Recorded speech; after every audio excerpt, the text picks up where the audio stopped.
Ratusan aktivis kemanusiaan dan jurnalis yang tergabung dalam pelayaran global Sumut Flotilla ditangkap pihak Israel sebelum sebagian diantaranya akhirnya dideportasi.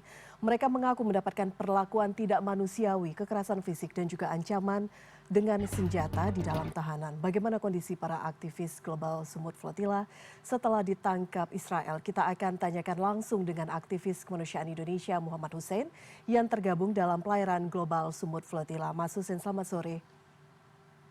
Selamat sore. Mas Hussein, ada lebih dari 300 orang yang sebelumnya sempat ditahan, sekitar 137 diantaranya para aktivis ini sudah dideportasi. Bagaimana kondisi mereka saat ini? Apakah Mas Hussein mendapatkan informasi? Ya, jadi sampai sekarang saya masih terus terhubung dengan teman-teman steering committee dan para koordinator gerakan Global Sumut Flotilla, dan kabar terbaru yang kami terima sampai saat ini masih ada puluhan para aktivis korban penculikan yang masih berada di dalam penjara-penjara Israel, yang banyak dari mereka itu mengalami kekerasan. Kita sudah dengar banyak testimoni daripada aktivis yang sudah keluar. Mereka menyebut bahwa bagaimana mereka diperlakukan secara tidak manusiawi.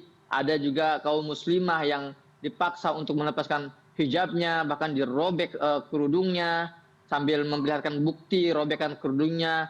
Dan juga kita bisa melihat mendengar juga testimoni tentang bagaimana mereka memperlakukan aktivis global Greta Thunberg yang dipaksa mencium bendera Israel sambil merangkak dan dijambak rambutnya. Dan yang terbaru, tadi siang saya dapat kabar dari teman-teman Global Sumut Flotilla dalam grup khusus di Signal, disebutkan bahwa ada beberapa aktivis asal Aljazair dan Tunisia yang dipukuli sampai babak belur oleh pihak Israel. Dan sampai saat ini banyak dari aktivis-aktivis asal Arab tersebut yang masih tidak diperbolehkan bertemu pengacara mereka dan masih tidak boleh berkomunikasi dengan keluarga.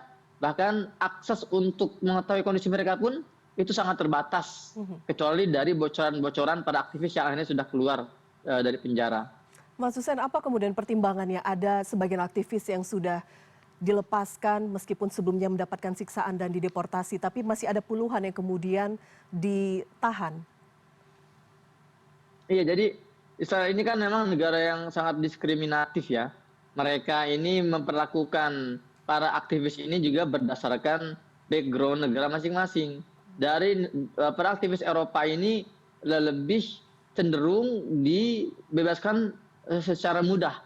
Contoh di hari pertama tanggal 2 Oktober ketika penculikan terjadi, itu di hari selanjutnya itu langsung ada beberapa aktivis dari Italia yang dibebaskan.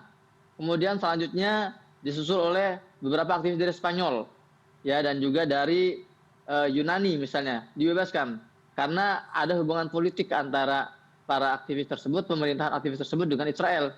Namun untuk para aktivis yang berasal dari negara-negara Arab dan negara Muslim ini yang mendapat perlakuan yang lebih parah dibandingkan yang dari Eropa. Meskipun ya yang dari Eropa pun ada sebagian yang memang diperlakukan secara tidak manusiawi, namun mereka cenderung dibebaskan dengan mudah.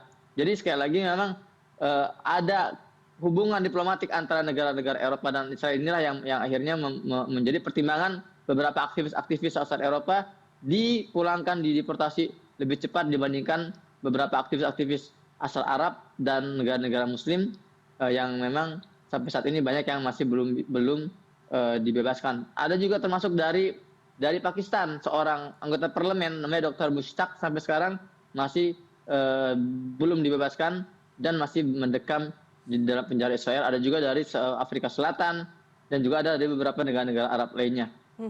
Kemudian upaya apa yang dilakukan untuk mendesak? Kita tahu ini misi utamanya adalah menghentikan gitu genosida di Gaza, tapi ada puluhan aktivis juga yang saat ini kita tidak tahu bagaimana nasib mereka.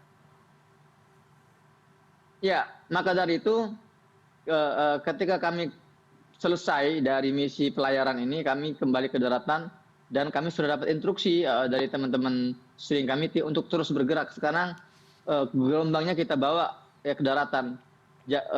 Gerakan pelayaran mungkin sudah selesai, namun gerakan advokasi kita untuk para tawanan aktivis yang diculik itu harus terus kita lakukan. Maka diantaranya aksi-aksi massa yang terus terjadi di berbagai negara-negara baik Eropa maupun di negara-negara Timur.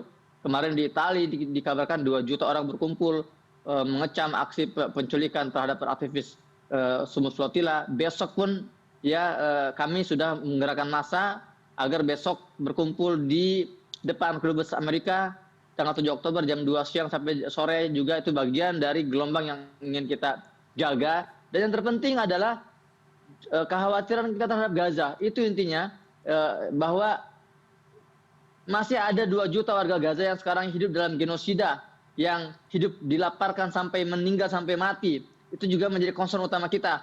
Karena pada akhirnya gerakan Global Sumut Flotilla ini bergerak atas dasar rasa kekecewaan kita terhadap dunia, pemerintahan dunia yang tidak bisa berbuat apa-apa melihat genosida terjadi. Maka dari itu ini simultan.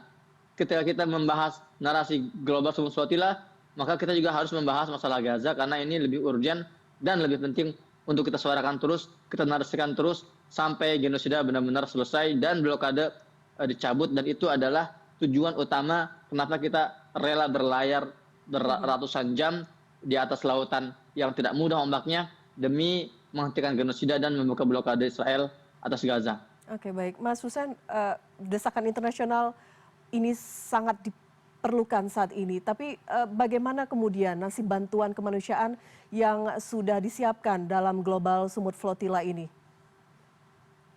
Ya, dari pengalaman yang sudah-sudah, Israel ini juga memiliki tradisi tidak hanya membajak kapal, menculik para aktivisnya, tapi juga menjarah bantuan-bantuan kemanusiaan. Dan sampai saat ini kita belum tahu bagaimana nasibnya ya bantuan-bantuan yang sudah kami bawa bersama kapal-kapal Global Sumut Flotilla.